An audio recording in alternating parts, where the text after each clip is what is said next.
Non, c'est vrai que je postillonne, mais le monsieur à côté, il avait un masque. Bon.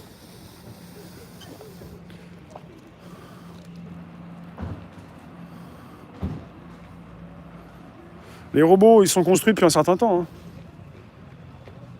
Mais Myriam, moi aussi, j'arrête pas de toucher mon pif, mais je prends pas de coke. Roméo, des anges gardiens du Benco. C'est comme la Hadopi. Un épouvantail. Personne ne viendra nous chercher chez nous. Mais ça suffit pour faire flipper. Ouais, c'est ça en fait. Ouais.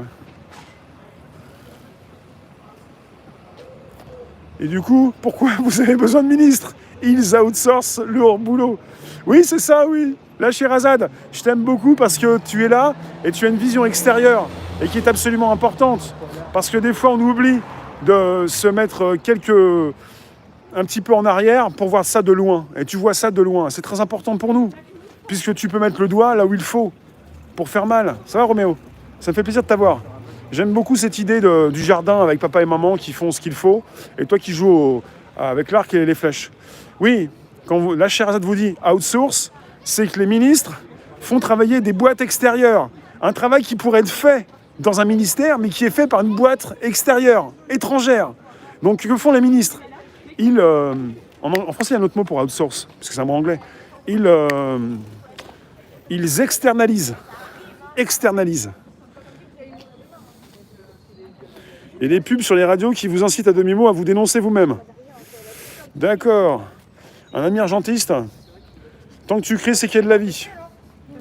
Oui, puis tu peux crier, ça peut être un râle, et puis il y a une vie qui disparaît, et puis il y a encore une vie, mais au bout de quelques minutes, il n'y a plus de vie, quoi. Externaliser, c'est plutôt l'externalisation. Tu fais pas ça en interne. L'État peut le faire, hein. L'État peut gérer un déconfinement. Mais ils font appel à une boîte extérieure. Avec une possibilité, certains le disent déjà, même chez Marianne, que apparemment donc, la présidente de Ben & Co est israélienne, enfin ça c'est certifié, elle ferait partie du Mossad. Donc quelque part on est parti là-dessus. Après peut-être que ce mot-là, je devrais peut-être pas trop le répéter, on sait jamais. On pourrait avoir des problèmes, il y en a qui ont essayé.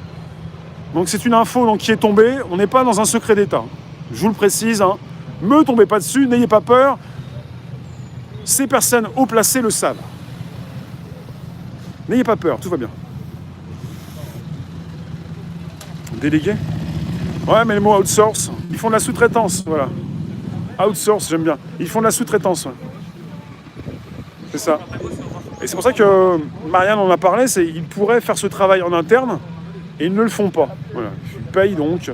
C'est bien de nous dire qu'il faut faire des économies, mais quand on n'en fait pas, pour payer alors qu'ils n'ont pas besoin de payer parce qu'on les paye pour faire le travail. Oui, nobody, on paye. C'est nous qui payons l'État. L'État a de l'argent, il nous prélève notre argent, différentes taxes, même la TVA, et eux-mêmes, ils payent alors qu'on les paye déjà. C'est comme si tu avais un travail toi-même, on te paye pour faire quelque chose et tu payes quelqu'un pour le faire. Mais là, c'est au niveau de l'État, donc c'est plutôt limite.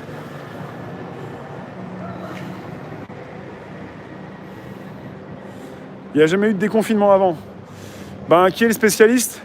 Ben, ça laisse à désirer parce que c'est une entreprise. On nous dit que cette entreprise a été payée très cher pour supprimer des emplois. Est-ce que pour le déconfinement, elle est payée assez cher pour supprimer des Français? Pas forcément physiquement, mais peut-être supprimer encore des emplois. Supprimer des vies, supprimer votre travail, parce que ça me fait penser à Uber.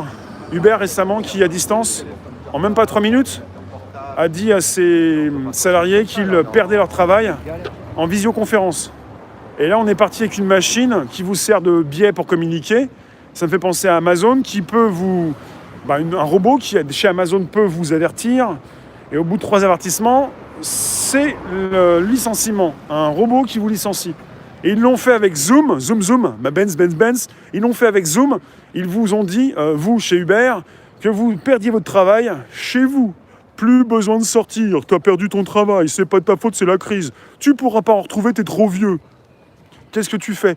T'attends que le téléphone, il sonne. Oui, mais il y a personne qui répond quand le téléphone, il sonne. Bah oui, mais bon, justement, il n'y a plus besoin, ils ne sont plus. Ils répondent plus, ils ne sonnent plus. Merci de nous retrouver sur la seconde partie du live. Temps fort, Hop, enregistrer. Ah,